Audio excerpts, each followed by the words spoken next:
good to go. Okay, so we want to talk about how we can work with a patient who's paraplegic on doing a toilet transfer where they're somewhat independent. So again, this individual is progressing to the point where they're having some independent abilities. So we'd have them positioned near their toilet. I've already removed my footrests off this wheelchair, so the footrests are off. But option number one, the ideal option, is the way that most people would use the toilet, and that would be to sit on the toilet in the normal way. So the patient would get as close as reasonable to the toilet, so the frontage of the wheelchair is kind of lined up with this outside edge of the toilet. We'll lock the brakes, and then we'll lift the armrest on the side that we're moving to. And now the patient will just simply move themselves over and across using the different supportive devices. They should unbutton or undo their pants as they're in the wheelchair and start to slide them down. So now they can slide over and sit on the toilet in a comfortable manner. As they finish up and do what they need to do, then they would tidy up. If they're able to get their pants back up, they can do that here. If it's something they're going to need a little more help with, we may want to put a towel down for hygienic reasons to keep this area tidy. But then once they're ready, then they'll go back the same way that they came on, with little pushes and help as needed from the therapist to get back over into the wheelchair. Armrest would come back down and away they go. The second option would be something that we'd employ for a patient who did not have very good trunk control. Maybe their level of their lesion is higher, or for whatever reason they were unsteady when we tried option number one.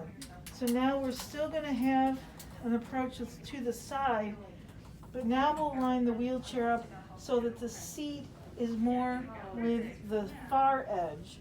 Lock the wheelchair, move the armrest up, and now the patient is going to simply do a lateral movement, and they're going to side saddle the wheelchair. So they'll sit facing the wall. Now this is not the normal way to do it, but it's the best option if they need the extra support because of poor trunk control. So this would be option number two. When they're done, they could then work on tidying themselves up, pull their slacks back up, or use a towel to keep it hygienic, and as they come back across, we'll help them and guide them as needed to get back into their wheelchair.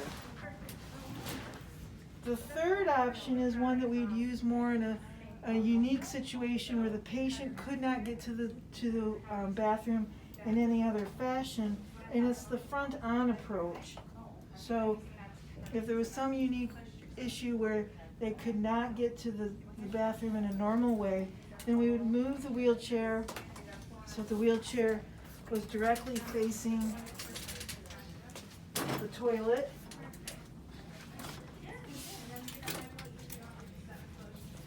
The footrest would have to come off.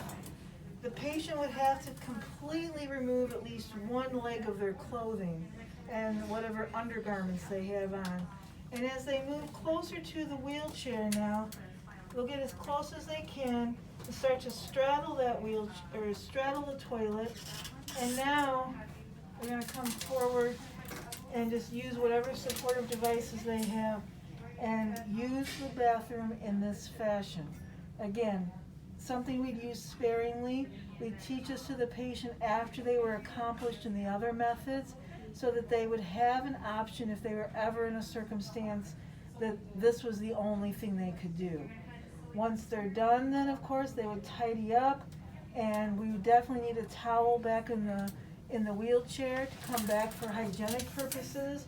The patient would slide back into their wheelchair, and now once they are back in their wheelchair, we'd have to work on reapplying their clothing. Okay, good.